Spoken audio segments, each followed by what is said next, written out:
Hai Aquarius, apa kabar? Semoga kalian baik-baik aja ya. Oke Aquarius, ini adalah general reading untuk kalian Aquarius, Sun, Moon, Rising, atau Venus ya. Karena general reading, jadi memang tidak harus resonate dengan semua yang menonton. Ambil saja yang resonate, kalau tidak memahami apa yang disampaikan, artinya ini bukan situasi kalian. Pesannya juga bukan untuk kalian gitu ya. Kita akan bahas kira-kira apa selanjutnya yang akan hadir untuk kalian Aquarius, Sun, Moon, Rising, atau Venus ya.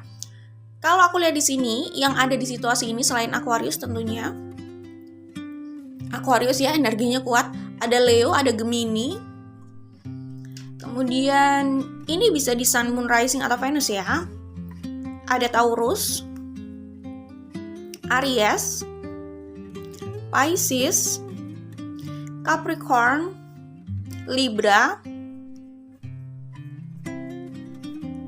Sagittarius juga ada sih di sini.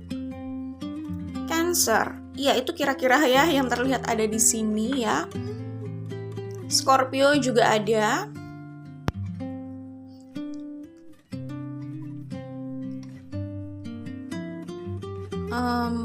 Ya itu semuanya sepertinya udah aku sebutkan.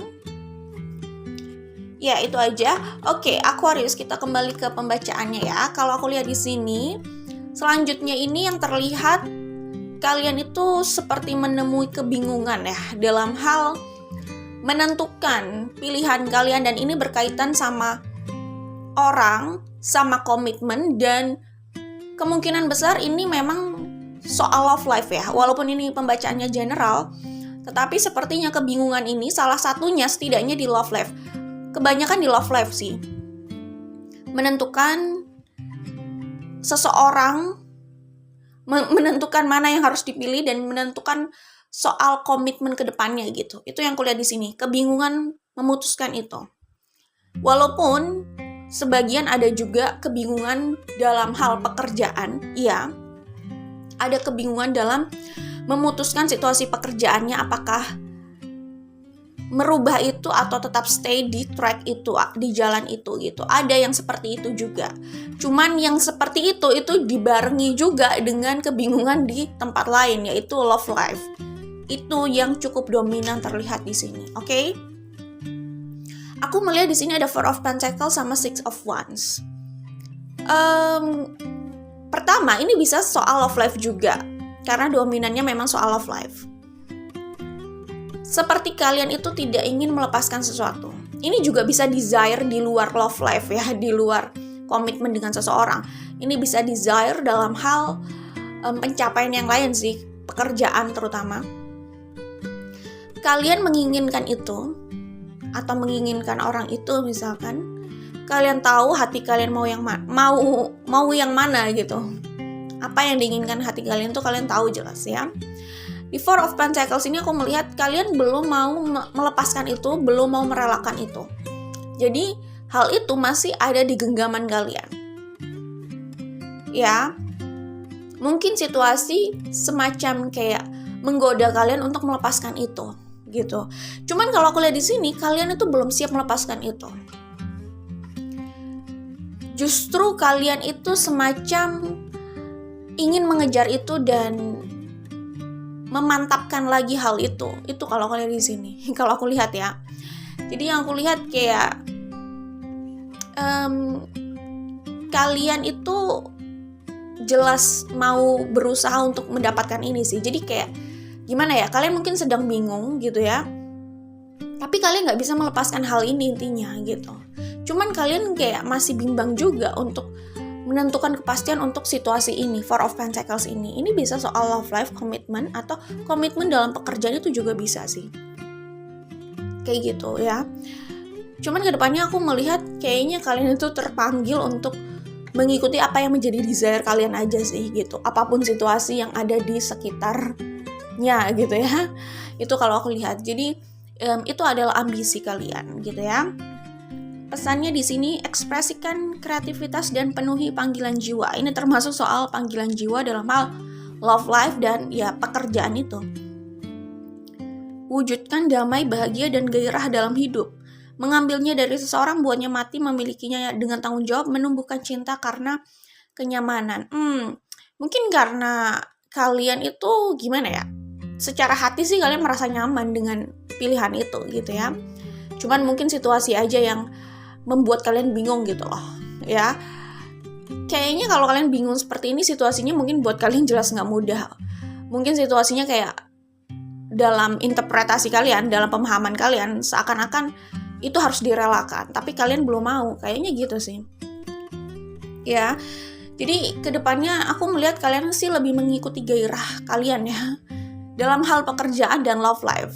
Mana yang lebih membuat kalian bergairah itu kalau aku lihat di sini, oke? The Sun, Six of Swords, the Star. Ini soal harapan dan soal usaha kalian untuk membuat aksi terhadap apa yang menjadi desire kalian. Jadi aku melihat ke depannya kalian akan mengejar desire itu. Apakah komitmen itu bersama orang itu atau pekerjaan itu, pilihan itu gitu ya. Nah, balik lagi di sini ada komitmen gitu kan. Semua tidak akan pernah terjadi tanpa langkah awal. Ya udah jelas ini. Kalian menyadari itu bahwa ini belum tentu akan terjadi begitu saja kalau kalian juga tidak mengusahakan gitu. Jadi ada keinginan untuk ya mengusahakan karena di sini ada Six of Swords gitu ya. Oke, ini kalau soal love life dan komitmen dengan seseorang, kalian sama orang itu mungkin saja tidak sedang bersama. Tidak sedang bersamanya itu kalian sendiri secara fisik juga berjauhan ya. Ini berbicara soal lokasi di mana kalian tinggal. Kalian itu tidak tinggal di daerah atau di tempat yang sama, di kota yang sama, ya macam-macam ya. Kota, negara, pulau, provinsi, whatever gitu ya. Cuman kalau aku lihat posisi kalian sendiri memang tidak berdekatan kayaknya ya. Jadi kalian harus buat usaha lebih untuk mengupayakan hubungan atau komitmen itu gitu. Itu bisa jadi kayak gitu sih. Kemudian kalau soal pekerjaan ya, mungkin opportunity atau kesempatan ini memang mengharuskan kalian bepergian gitu ya. Bepergian dari tempat kalian saat ini berdomisili atau stay gitu. Jadi mungkin saja soal opportunity itu lokasinya, tempatnya apa ya, entah ya, mungkin apa jauh atau intinya untuk mengambil itu kayaknya kalian harus rela direlokasi. Itu bisa jadi ya, berganti lokasi lah intinya gitu, atau menempuh jarak yang mungkin cukup jauh gitu ya. Ada pikiran itu bisa jadi. It's okay karena ini general reading ya. Kemudian The Lover sama The Sun. Ini banyak major arcana loh. Ini jelas soal percintaan kalau ini ya. Kayaknya kalian dekat sama yang namanya komitmen deh. Kedepan ini kalian dekat sama komitmen dalam hal love life gitu ya. Kalau kalian single atau kalian complicated gitu ya, aku melihat kalian ini kedepannya akan punya komitmen dengan seseorang. Komitmen tidak harus menikah, tapi ini komitmen yang cukup panjang nih kayaknya. Potensinya cukup panjang gitu. Akan punya komitmen sama seseorang. Oke. Ada yang terikat dan tak ingin melepaskan, seperti yang aku bilang. Mungkin kalian merasa sudah terikat dan ragu dan gak yakin untuk melepaskan ini gitu. Itu bisa jadi ya. Lalu buat kalian yang sudah berpasangan cuman keadaannya sedang renggang, nah ada dua kemungkinan. Pertama, hubungan kalian menguat atau kalian menemukan komitmen baru di luar sana itu ya. Oke, Ace of Pentacles, Two of Swords. Oke, ya ini balik lagi ini soal komitmen gitu ya. Mungkin ada hal yang akan berbelok nih ke depannya gitu ya. Mungkin kalian awalnya hanya memikirkan ini tapi belum yakin untuk melangkah ke sini. Tapi seiring berjalannya waktu, pikiran, perasaan, dan gairah kalian itu bisa berubah gitu loh. Kalian itu jadi tiba-tiba merasa kayaknya emang gue harus mengambil ini deh, kayak gitu. Jadi keadaan itu bisa berubah, pikiran itu bisa berubah di detik-detik terakhir kalau aku lihat sih ya. Ini memang soal keputusan dalam berkomitmen. Ya bisa dalam love life, dalam pekerjaan, tapi banyak ini dalam love life terutama gitu ya. Walaupun bisa saja dua hal itu dalam satu orang mengalami dua hal itu ya maksudnya. Nah, kalian merasa nyaman sama orang ini, mungkin gimana ya, awalnya tuh oke, gue mau sama dia, gue mau sama komitmen itu misalkan, hati gue mengatakan ke situ, tapi gue nggak yakin dengan keadaan yang ada. Jadi mungkin kalian itu sebelumnya sempat kayak, ini pertama bisa denial, kedua kayak menunda untuk membuat keputusan. Jadi kayak membiarkan hal itu, ya apa yang harus terjadi terjadilah.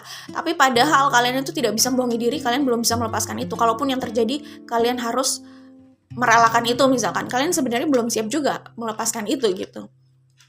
Oke, jadi ada situasi kayak gitu ya. Jadi semacam kalian tidak mau melakukan sesuatu yang nyata atau aksi nyata untuk hal itu gitu ya. Sampai waktu di detik-detik itu, entah ya, ini kayak waktu di detik-detik kalian tuh bisa detik-detik terakhir, aku nggak ngerti apa kalian sedang terpanggil, balik lagi nih general reading gitu ya, cuman aku melihatnya itu kayak orang harus membuat keputusan di tanggal 6 gitu ya misalkan. Nah dia itu baru berubah pikirannya itu di tanggal 5 gitu, bisa jadi kayak gitu. Jadi benar-benar waktunya itu mepet gitu loh ya. Kalian membiarkan ini berlarut sampai semacam kayak kalian berada di posisi ujung nih ya, di ujung tanduk gitu. Dan tiba-tiba haluan kalian tuh bisa berubah dari yang awal gitu. Itu ya.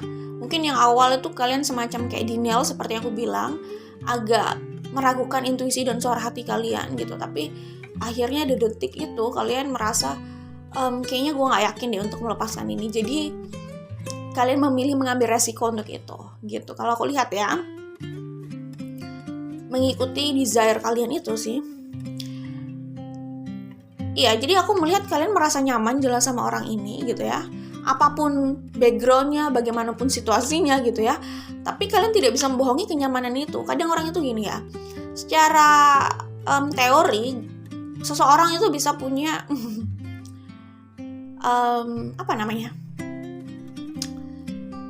tipe gitu ya. Dia punya tipe, tapi di lapangannya belum tentu dia itu benar-benar bahagia dengan tipenya itu gitu loh. Itu bisa aja kayak gitu. Jadi gimana ya, kayak dia bertemu dengan seseorang, anggaplah itu soulmate ya. Itu bukan tipenya, tapi kok dia nyaman dan suka di situ. Dia jatuh cinta dan dia benar-benar merasa homey lah ya. Pokoknya dia merasa nyaman dan dia suka dan ingin terus di situ. Itu juga bisa sih. Padahal kalau dipikir-pikir kayaknya dia tidak terlalu memenuhi ekspektasi kalau dilihat dari teori tipenya gitu ya. Bisa seperti itu. Tapi intinya kenyamanan bersama orang ini membuat kalian itu kenyamanan bersama orang ini sih kalau aku lihat. Situasi lainnya kenyamanan dalam hal pekerjaan itu bisa jadi. Kenyamanan itu membuat kalian berani mengambil resiko untuk mengambil aja peluang itu. Itu kalau aku lihat di sini. Oke. Sebelumnya kalian memang dilanda kebingungan yang hebat dan kayak mau menutup mata bahwa kalian harus membuat keputusan. Ada orang yang kayak gitu. Jadi, aduh apapun yang terjadi let it be gitu ya. Gue nggak bisa membuat keputusan gitu kan. Merasa lemah untuk membuat keputusan. Ada situasi seperti itu. Sebelumnya kalian sepertinya berada di situasi kayak gitu ya. Jadi membiarkan ini mengalir begitu aja gitu ya. Tapi intinya sih apa ya? Kalau aku lihat di sini dalam memutuskan ini pertimbangkan situasi, pertimbangkan suara hati dan intuisi ya. Karena kalian misalkan kalian mau mengeluh sama orang, belum tentu juga orang itu tepat gitu untuk mendengarkan keluhan kalian gitu ya. Jadi intinya kalau cuman sekedar menyampaikan, ya oke lah. Kalau cuman sekedar ngobrol, merasa biar lebih lega gitu. Cuman situasinya emang sulit, tetapi situasi sulit kalau kita mau menyalahkan orang, menyalahkan situasi juga ya gimana ya, tetap aja kayak gitu ya. Memang kita harus ambil aksi sih untuk handle atau mengatasi hal itu ya. Memang sih sulit, rasanya pengen marah-marah gitu ya, pengen mengeluh gitu. Ya tapi gimana ya, terus mengeluh juga ini sih sebenarnya nggak membuat situasi berubah juga ya. Belum tentu tuntutan kita itu juga akan dipertimbangkan gitu ya. Mungkin memang itu hal atau situasi yang harus kita hadapi, selesaikan kayak gitu. Ya kalau cuma sekedar mengeluh untuk melegakan hati ya itu oke, asal jangan jadi ketagihan aja. Ketagihan itu ngeluh terus dia capek sendiri jadinya, dan ya nggak ada aksi apa-apa juga selain itu gitu. Itu udah apa ya, udah nggak oke juga sih buat dia pada akhirnya gitu ya. Kemudian kalau aku lihat di sini ini soal menyembunyikan perasaan juga ya, soal merasa memiliki pride yang tinggi dan enggan untuk menunjukkan sisi itu, love language itu, bahasa cinta itu gitu ya. Nah, kalau aku lihat di sini sebenarnya ada keinginan kalian untuk menunjukkan bahasa cinta itu terutama lewat fisik ya, lewat ekspresi gitu. Oke. Tapi kalau aku lihat di sini memang situasi ini perlu adanya keterbukaan bukan hanya dalam berbicara tapi dalam berekspresi sih. Jadi itu oke kalau memang itu yang ingin ekspresikan aja, karena menahan itu ya udah berarti biarkan itu terkubur aja di situ gitu. Oke. Jadi kedepannya bisa jadi ada komunikasi untuk komitmen dan kebahagiaan gitu ya. Komunikasi untuk komitmen. Komitmen itu ada komitmen yang ingin kalian wujudkan melalui komunikasi itu, pembicaraan itu udah sesuai desire kalian, keinginan hati kalian gitu. Dan kalian anggap itu adalah kebahagiaan kalian gitu ya. So, kalau aku lihat di sini jadi di sini kelihatannya ada yang berusaha keras banget untuk gimana ya, dia itu ingin berusaha untuk menunjukkan love language-nya sih, berusaha untuk menunjukkan sisi bahwa dia care, dia cinta, dia sayang. Ada usaha untuk menunjukkan itu, tapi berat. Yang bikin berat itu apa? Pride-nya gitu. Jadi semacam gaya untuk dia ingin mengekspresikan itu gayanya ke depan, tapi akan ada gaya dari arah sebaliknya untuk menahan itu gitu ya, yaitu pride-nya itu gitu. Jadinya itu yang memang menahan sih, menyulitkan gitu. Jadi itu tadi mungkin bisa kalau memang mau bisa aja jujur dengan jujur dengan aksi dan kata-kata, bukan cuma kata-kata aja tapi aksinya juga bisa saja gitu ya, mengekspresikan bahasa cinta itu lewat aksi, ekspresi itu. Kadang orang kan merasa berat gitu untuk menunjukkan sisinya yang itu ya, gengsi itu bisa jadi gitu ya. Tapi ya itu kira-kira yang gue lihat di sini. Oke. Ada yang berat untuk melakukan itu, tapi ya kayaknya itu adalah jawaban sih kalau mau situasinya ada perubahan ya, kalau mau ada perubahan di situasi ini. Oke. Fokus aja apa yang kalian inginkan, apa yang menjadi tujuan dari hati kalian. Hati kalian itu maunya ke arah mana sih sebenarnya gitu ya. Tanyakan lagi. Jangan-jangan hati kalian itu menginginkan komunikasi itu dan kebahagiaan bersama dia gitu ya. Selanjutnya, pada akhirnya waktunya akan menjawab apakah itu cinta sejati. Sulit mengakuinya jika itu bukan cinta sejati yang dimaksud. Sulit menyangkalnya karena perasaan yang terus ada adalah tanda soul connection yang kuat. Membohongi diri dari realita yang dirasakan adalah usaha yang sia-sia. Ya, ini dan kartu ini dan bottom of the deck ada Heart and Homeland. Ini sudah menunjukkan bahwa hati kalian itu sudah tahu maunya kemana. Tapi kalian berusaha denial, menyangkal itu gitu loh. Kita sih nggak bisa membohongi diri ya. Jadi kalau mau terus-terusan dealing dengan situasi, berusaha membohongi diri setiap harinya ya terserah gitu. Tapi itu pertama tidak ada gunanya karena kita nggak bisa membohongi diri kita dan itu melelahkan pastinya gitu. Dan mungkin saja itu membuat kalian atau siapapun itu kehilangan opportunity atau kesempatan yang sempat ada gitu. Itu bisa jadi ya. Jadi nih orang yang sedang menyangkal hatinya soal apa yang dia inginkan ya. Selanjutnya, Love doesn't need to be perfect, it just needs to be true. Ya, jadi cinta itu katanya nggak harus sempurna, hanya perlu itu nyata gitu loh, itu benar, bukan kebohongan, bukan manipulasi. Cinta yang ada itu memang sebuah kebenaran, itu yang dirasakan, bukan manipulasi gitu. Itu yang penting, bukan. Jadi yang penting kejujuran itu sih, soal cinta, soal perasaannya. Memang cinta itu sendiri tidak harus sempurna. Lagi pula sempurna itu soal sudut pandang juga sih ya. Mau melihat apakah itu sempurna atau tidak gitu kan, itu masalah sudut pandang ya. Sempurna itu kan, baru gue ngomong ternyata di bawah gue udah nulis kayak gini ya. Sempurna itu tentang sudut pandang dalam penilaian. Cinta itu tentang ketulusan rasa, dan itulah yang terpenting. Ya oke. Itu ternyata aku sudah menulis. Karena waktu baca di atas aku belum baca bagian sini kan. Apa yang aku sampaikan, apa yang aku tulis sebenarnya ya. Apa yang sudah pernah aku tulis juga di kartu ini, oke? Selanjutnya, ketika seseorang ingin meraih sesuatu, ia perlu melepaskan ketakutan yang memberatkan langkahnya. Ketika seseorang ingin menggapai kebahagiaan, ia perlu melepaskan beban masa lalunya. Masa lalu hanya perlu dipahami pelajarannya. Oke. Pertama, yang menjadi beban untuk dia terbang ya, muatannya terlalu banyak gitu loh, yang membuat dia sulit untuk terbang lebih tinggi gitu ya, meraih sesuatu di atas sana gitu ya. Itu pertama adalah bisa jadi memang benar masa lalu, ketakutan soal ya apa yang pernah terjadi di masa lalu gitu ya. Ya ini masalah, ya semua orang punya sejarah gitu ya. Ada orang yang memang ya gimana ya, cukup gimana ya, kalau mau dibilang trauma itu tergantung trauma itu trauma di sini yang dimaksud tuh apa dulu gitu ya.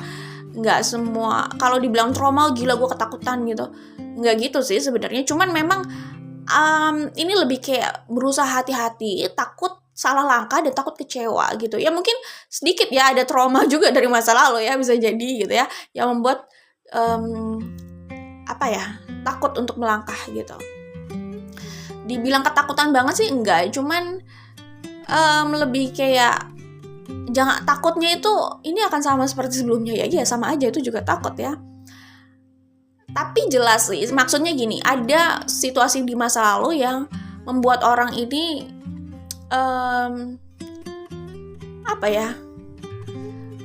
takut untuk berharap gitu loh ya, takut untuk berharap dan takut ini adalah jalan yang salah juga gitu.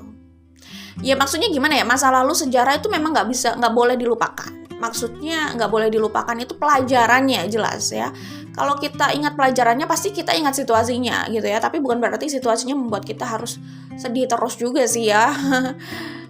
Kalau orang itu udah selesai biasanya ya oke, ingat itu emang ya gitulah ya. Tapi mungkin dia atau mereka udah lebih relax gitu, karena ya berarti dia emang udah selesai dengan hal itu, sudah berdamai dengan hal itu. Jadi nggak yang benar-benar mengubah situasi moodnya atau harinya, hidupnya saat itu gitu misalkan ya. Jadi ini kalau dia sudah berdamai sih biasa aja sebenarnya. Cuman yang namanya kita mengingat pelajaran, memang kita pasti ingat situasinya sih. Tapi kan nggak ada yang salah dengan mengingat situasinya untuk jadi pembelajaran ke depannya gitu ya kan. Yang penting rasa yang pernah ada dulu, rasa sedih bla bla bla itu karena situasi itu harusnya udah pudar ya, kalau orang itu sudah berdamai gitu loh maksudnya ya. Berdamai itu bukan berarti lupa loh ya, karena kalau kita lupa sama sejarah ya kita juga lupa sama pembelajarannya sebenarnya. Oke? Jadi ini bisa soal masa lalu. Intinya gini sih, gimana ya, ya nggak salah kalau kita itu benar-benar berhati-hati karena apa yang pernah kita ketahui gitu ya, misalkan di masa lalu gitu. Nggak ada yang salah dengan berhati-hati itu, nggak ada yang salah juga dengan ada ketakutan, itu hal yang wajar sih. Maksudnya ketakutan karena kita nggak mau mengulang kesalahan yang sama, ya iya nggak apa-apa, bener. Cuman ketakutan itu kan bukan berarti, ketakutan yang ada itu kan bukan berarti menguasai kita untuk untuk tidak melangkah ke depan gitu ya. Jadi apapun pilihannya kita tetap melangkah ke depan gitu ya. Jalan apapun itu, cabang yang manapun yang kita pilih gitu ya. Kayak gitu sih intinya. Jadi ya mau nggak mau, suka nggak suka. Kayak gitulah ya intinya. Apa ya? Berhati-hati iya, tapi bukan berarti ketakutan itu menguasai kita untuk ya ketakutan itu jangan sampai menguasai kita untuk tidak melangkah ke depan gitu loh ya. Itu pertama ya, ini soal masa lalu. Kedua, beban itu bisa jadi soal situasinya yang sekarang aja. Lingkungannya, circle-nya. Intinya situasinya yang sekarang kurang mendukung atau agak sulit gitu loh untuk dia meraih itu gitu. Dan dia berasa ingin menyerah gitu loh. Ya, tapi itu terserah, itu pilihan mau mengambilnya atau tidak. Tapi kalau mau mengambilnya, ya turunkan ketakutan itu gitu. Beranikan diri untuk mengambil resiko itu, mau nggak mau gitu ya kan. Itu sih kalau aku lihat. Ini kalau soal love life itu mungkin juga soal bisa jadi background ya, atau keluarga atau lingkungan, itu bisa jadi gitu ya. Mungkin tantangannya di situ gitu. Dan mungkin situasi ya, tempat, jarak itu bisa jadi. Komunikasi itu udah hal yang umum ya kayaknya, kayak gitu. Oke. Jadi ya pilihannya ada dua, ambil atau tidak ya. Kalau ambil berarti gak usah setengah-setengah gitu ya, berani mengambil resiko itu gitu. Seperti ini sih, jadi lepaskan beban yang membuat kalian itu sulit untuk terbang tinggi dan meraih apa yang ingin kalian raih gitu. Kalau memang itu yang mau diraih ya. Tapi kalau kalian sudah memutuskan tidak mau meraih itu, mau melepaskan saja, lepaskan seutuhnya. Lepaskan seutuhnya itu bukan cuma fisik melepaskan, hati tidak melepaskan. Itu hanya menyulitkan langkah kalian juga ke depannya. Benar-benar let it go. Pilihannya dua itu sih menurut aku ya, karena kita kalau hidup setengah-setengah itu nggak enak ya. Setengah di sini, setengah di sana. Pikirannya itu nggak enak banget gitu ya. Itu aja untuk kalian Aquarius Sun Moon Rising. Jadi aku melihatnya ini kayak ada yang akan mengejar apa yang menjadi cinta sejatinya, dambaannya. Ini cinta sejati itu bukan soal uang, bukan soal orang aja, tapi bisa jadi soal pekerjaan itu. Opportunity itu yang dianggap adalah cinta sejatinya. Oke, good luck buat kalian. Jangan lupa like dan share. Kita ketemu lagi di videonya. Bye Aquarius.